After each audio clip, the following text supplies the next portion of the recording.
Hulu, I caught this film Shivers from 1975. I think I mistakenly called The Brood David Cronenberg's first movie, but it's actually this one, unless I'll be mistaken again. So directed by David Cronenberg, and you see maybe the origin of where a lot of his concepts come from, a lot of his motifs. So there is this apartment building. They call it like the Galaxy Cruiser or some shit. And there's this pitch reel, this like commercial showing slides talking about its amenities. You got couples living there, new couple moves in. And while this new couple's kind of looking around, you cut away to this room where there's this sadistic older guy trying to murder this girl. And you're thinking, wow, that's weird. Well, she's 19 and she's about to be a rape victim. Cuts her shirt open, strangles her, pours some acid on her stomach. You know, the usual. So then he slices his own throat, and I guess that's the surprise. But then you get this police show up. There's a doctor who lives at this joint. He has a nurse pal who lives there too. They try to do as much stuff with nobody leaving the premise. But, so people are saying, oh, hey, so people are acting a little strange.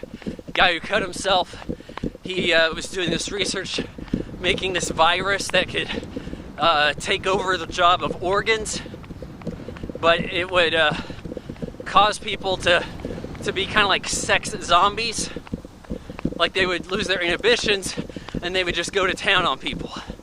So you gotta stop whoever could be infected by the virus, which is like slugs that want to climb into your orifice and take over your body in this way. So basically everybody's hooking up. It's sex zombies. This doctor, not a great performance by anybody here. He's kind of investigating a situation, but there's guys who seem to be infected. May or may not be, really. Like the girl that got cut open, she got around.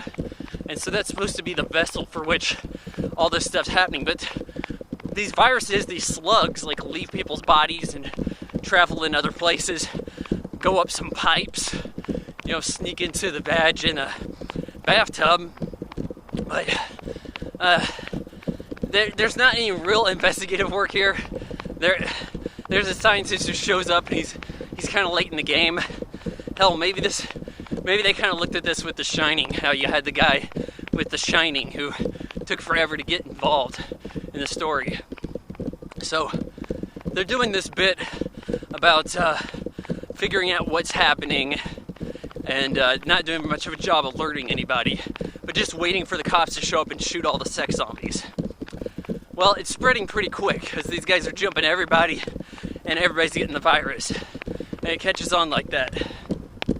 So, when you have a situation like this and maybe 6 rounds of bullets, you gotta pick your targets wisely. Well, what do you know? More chaos ensues. Characters are getting killed or zombied up or whatever.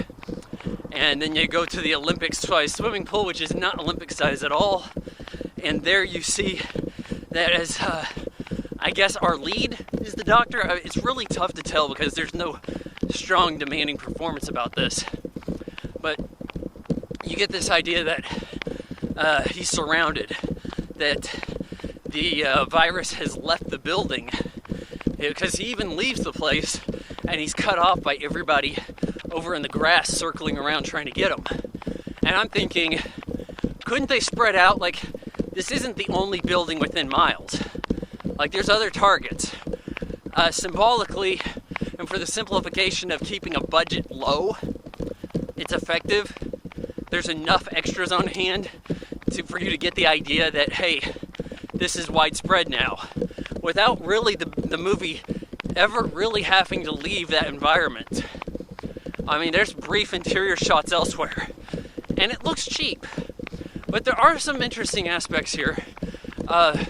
We have this guy who gets infected, and he has a lump in his stomach that looks really authentic. Like, I'm honestly puzzled at how they were able to achieve this on what I assume is a scant budget, because it looks just as authentic as in other Cronenberg films.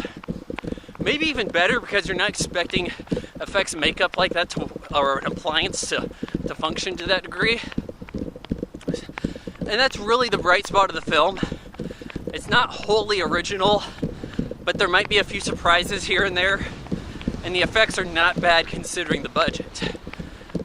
Maybe a good first effort. I give Shivers 2 out of 4 stars.